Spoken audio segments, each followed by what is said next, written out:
This is another BITCHEN plant alert from your special ops rapid deployment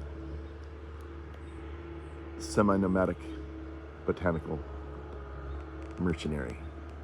Scary Harry Gary. I'm sorry it's not a sunny day, but you know what? When you need to know, you need to know. You need to know about this plant. So we're going to talk about this plant right now. You can't even tell how big that thing is. Like, oh, it doesn't look very big. Wait till I put my foot next to it. Too bad somebody wasn't here to hold the camera. Look at that. Thing's huge. That's probably 28 inches diameter right here. We are looking at a Roystonia regia. This is the Cuban royal palm. When you fly into Havana, which I've done, don't tell the United States government because I wasn't supposed to go. I think it's okay to go now, but not then. I had to go from Mexico and pretend I didn't when I came back through Mexico. But anyway, when I flew in, I saw thousands and thousands of these things just all over the island, all over the mountains. It was so beautiful. I'm like, whoa. So this is a royal palm. It's called the Cuban royal palm, Roystonia regia. Several different types of royal palms out there.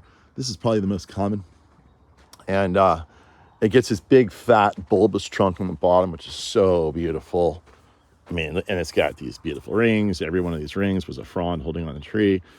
The trunk will get even fatter than this. It will sometimes make an hourglass shape, be like kind of come out and bulge in the bottom and then bulge again up top. And then it has a green crown shaft, a lot like a king palm that you often see.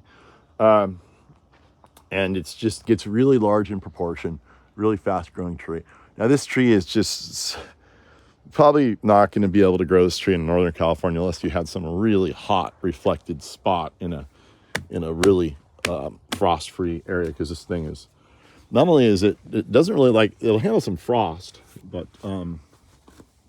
it doesn't like prolonged cold winters, is what I've come to find. Maybe it's just a temperature for the root zone rots the roots, but it just doesn't like Northern California. Now there is one in San Jose somewhere, I know that, but there might be a few freak trees, and you'll probably see a few freak trees pop up, and you might see more and more with global warming. So I'm not counting it out entirely. It's just I've failed with it personally, but anyway, it doesn't mean you shouldn't try. But this is a big tree. It's gonna be a lot of investment. You probably want to plant this somewhere where you know it's going to grow. And this is a 48-inch box. This tree will do really well pretty much anywhere in Southern California. If it's right on the ocean, it might get a little bit tattered, just like any, palm, except Kentia palm, probably your best bet for right on the ocean. It has a frond that's been evolved over many years to be really strong and resistant to wind, because that's where it was evolved in. Now, this tree is probably hardy to 27, 28 degrees.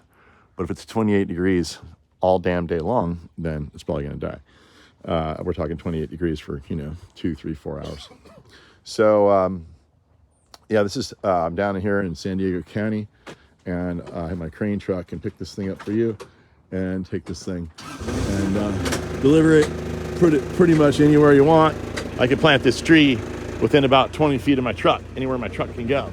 So if you got a spot for a beautiful royal palm in San Diego County, or even anywhere in Southern California, my strike range is vast, and I'm determined to, be of service to you any way I can. We've got 2 of these trees. There's one right there, and a matching tree right here. It's very seldom you see beautiful matching royal palms like this. Imagine that at the head of your driveway, and imagine me showing up telling you all kinds of stupid jokes to entertain you while I'm installing this thing. So feel free to give me a call. Remember, it's Scary Harry Gary, your rapid deployment special ops semi-nomadic botanical mercenary, at your service. Thank you very much for watching.